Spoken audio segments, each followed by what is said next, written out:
আমরা যদি দেখি এখানে যারা আজকে জেলখানা থেকে প্রকাশনার সাথে জড়িত রয়েছেন, ওনাদের কিন্তু প্রত্যেকেরই বইয়ের সাথে জড়িত, ওনাদের গত দীর্ঘ 16 বছরের যে সংগ্রাম, তার সাথে একটা আবেগের, একটা ত্যাগের গল্প রয়েছে। আজকে এই জেলম্যান যা আমরা দেখছি, এর সাথে জড়িত ছিলেন ইভান ভাই, যিনি গুম হয়েছিলেন, যিনি বাংলাদেশের গণতন্ত্রের জন্য জীবন দিয়েছিলেন। এখানে কিন্তু অনেকে উপস্থিত রয়েছেন, আমাদের সৌরভ ভাই, রাজন ভাই, কুমার ভাই, ফসিউল ভাই, ইফতেখার ভাই, সালমান ভাই, এমন অনেকেই আজকে আমাদের মাঝে রয়েছেন যারা এই দেশের স্বাধীনতা, সার্বভৌমত্ব, গণতন্ত্রের জন্য আন্দোলন ছিলেন। রাজপথে শুধু নিজেদের উপস্থিতি রাখেননি, অনলাইনে তাদের লেখালেখির কারণে সৃজনশীল এবং অত্যন্ত একটা, আমি বলবো, সুন্দরভাবে কিভাবে মানুষের যে আকাঙ্ক্ষা সেটাকে তুলে ধরা যায়, তাদের সেই স্কিলের জন্য, তাদের সেই ইমোশন জেনারেশন করার জন্য ফ্যাসিবাদের সময় ভূমির শিকার হয়েছিলেন। আমরা যে ফ্যাসিবাদ মুক্ত বাংলাদেশ পেয়েছি, সেখানে কিন্তু এরকম অনেক মানুষের ত্যাগ রয়েছে, সংগ্রাম রয়েছে, অনেক মানুষের আকাঙ্ক্ষার একটা দায়িত্ব রয়েছে বর্তমানে বাংলাদেশের। আর সেই আকাঙ্ক্ষাকে বাস্তবায়ন করার জন্য কিন্তু যে মানুষটাকে বাংলাদেশের সব শ্রেণী পেশার মানুষ গণ অভ্যুত্থান এবং 16 বছরের আন্দোলনে যার নেতৃত্বের মাধ্যমে এই বাংলাদেশ আমরা পেয়েছি, এবং যারা প্রত্যাশা করে আবারও যার হাত ধরে উন্নয়ন এবং উৎপাদনের রাজনীতি বাংলাদেশ ফেরত আসবে, তিনি বিএনপির ভারপ্রাপ্ত চেয়ারম্যান জনাব তারেক রহমান। আমরা যদি দেখি জনাব তারেক রহমানের রাজনীতি, সেটা কিন্তু অনেকেই বলেন যে পরিবারতান্ত্রিক রাজনীতি, কিন্তু বাস্তবতা হচ্ছে 1988 সাল থেকে শুরু করে আজকে 2025 সালে গত 37 বছরে ধাপে ধাপে রাজনীতি করে তিনি আজকের অবস্থানে এসেছেন। 1988 সালে বগুড়া জেলার গাবতলী উপজেলায় একদম সাধারণ পর্যায়ে বিএনপির একজন সদস্য হিসেবে তিনি রাজনীতি শুরু করেছিলেন। তারপর 1991 এবং 96 সালে আপনার আপসী নেত্রী দেশনেত্রী বেগম খালেদা জিয়ার প্রতিদিন নির্বাচনী আসনে তিনি কাজ করেছিলেন। 2001 সালে জাতীয় পর্যায়ে বিএনপি নির্বাচনের কৌশল এবং সামগ্রিক ম্যানিফেস্টো, উন্নয়ন পরিকল্পনা এবং রূপকল্পনা নিয়ে কাজ করেছিলেন। 2001 সালে কিন্তু চাইলে উনি 91 এবং 96 সালে যেমন এমপি হননি, সেই সময় চাইলেও হতে পারতেন, কিন্তু তখন হন নাই।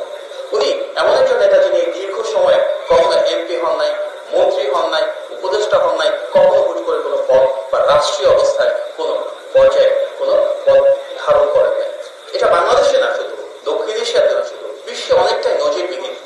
অর্থাৎ ধাপে ধাপে গত 37 বছরের রাজনীতি করে তিনি আজকে এমন একটা অবস্থায় এসেছেন যেখানে বাংলাদেশের সব শ্রেণী পেশার মানুষের ঐক্যের প্রতীকে পরিণত হয়েছে। এটা পলিটিক্যাল কোনো ক্লিশে বা রেটরিক না। যখন তিনি বাংলাদেশে ছিলেন, বাংলাদেশের প্রতিটি পর্যায়ে, জেলায়, উপজেলায়, প্রান্তিক পর্যায়ে ঠিক শহীদ প্রেসিডেন্ট জিয়া রহমান যেভাবে ছিলেন সেভাবে প্রতিনিয়ত ছুটে গিয়েছেন। একজন কৃষকের পাশে দাঁড়িয়েছেন, শ্রমজীবী মানুষের পাশে দাঁড়িয়েছেন, যাদের প্রান্তিক পর্যায়ে মানুষের সমস্যা রয়েছে সেটা সমাধানের জন্য চেষ্টা করেছেন। এবং ওনারই নিরঙ্কুশ জনপ্রিয়তা, আকাশচুম্বী জনপ্রিয়তা হয়তো যারা বাংলাদেশ বিরোধী শক্তি দেশে এবং দেশের বাইরে, তাদের কাছে একটা বড় হুমকি হয়ে দাঁড়িয়েছিল। যার কারণে 111 হয়েছে। আমরা দেখেছি ওনাকে কিভাবে নির্মম নিষ্পেষণের শিকার হতে হয়েছে, কিভাবে মানবাধিকার লঙ্ঘন এবং বাক স্বাধীনতা হরণের শিকার হয়েছে আমাদের এই নেতা এবং তার সমগ্র পরিবার। আমরা হিউম্যান রাইটস ভায়োলেশনের কথা বলি, সারা বাংলাদেশে যে রাইটস ভায়োলেশন হয়েছে তার একটা বড় প্রতিবিম্ব আমাদের নেতা যেমন তারেক রহমান। পৃথিবীর ইতিহাসে নজিরবিহীন যে একজন মানুষকে রাজনৈতিকভাবে মোকাবেলা করতে না পেরে তার বাক স্বাধীনতাকে হরণ করা হয় আইনের মাধ্যমে, আদালতের মাধ্যমে। ওনার বাক স্বাধীনতা এমনভাবে হরণ করা হয়েছিল যে বাংলাদেশে আজকে এখানে অনেক অনলাইন অ্যাক্টিভিস্ট রয়েছেন যারা হয়তো ওনার ফেসবুকটাকে যদি শেয়ারও করতো, কোন একটা পোস্ট বা স্ট্যাটাসকে ভাইরালও যদি করতে চাইতো, তখন তাকে ধরে নিয়ে গিয়েছে, গুম করেছে, মামলা দিয়েছে, হামলা করেছে। অর্থাৎ তারেক রহমান রাজনৈতিকভাবে এটা টাবু ছিলেন, যার নাম উচ্চারণ করা যেত না।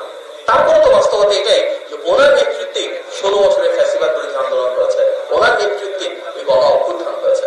আমরা দেখেছি দেশের নেত্রী খালেদা জিয়াকে রাজনৈতিকভাবে মোকাবেলা করতে না পেরে মিথ্যা মামলায় কারো অন্তরীণ করা হয়েছে, চিকিৎসা থেকে বঞ্চিত করা হয়েছে। জিয়া পরিবারের যে বাড়ি ছিল সেই স্মৃতি বিজড়িত বাড়িটাকে কেড়ে নেওয়া হয়েছে, ওনাদেরকে সেখানে উচ্ছেদ করা হয়েছে। যারা তারেক রহমান শুধু বাক স্বাধীনতা হরণ করা হয়নি, ওনার স্ত্রীর চাকরি কেড়ে নেওয়া হয়েছে, এমন কোন শাশুড়ি একজন অরাজনৈতিক ব্যক্তিত্ব তার নামেও মিথ্যা মামলা দেওয়া হয়েছে। এই দেশের জন্য জিয়া পরিবারের আমাদের যিনি রাজনৈতিক আদর্শ ধারণ করে আমরা রাজনৈতিক ও শহীদ প্রেসিডেন্ট জিয়া রহমান শহীদ হয়েছিলেন। যেমন তারেক রহমানের ভাই আরাফাত রহমান কোকো, উনিও নিষ্পেষণের শিকার হয়েছিলেন, এই দেশের জন্য জীবন দিয়েছিলেন।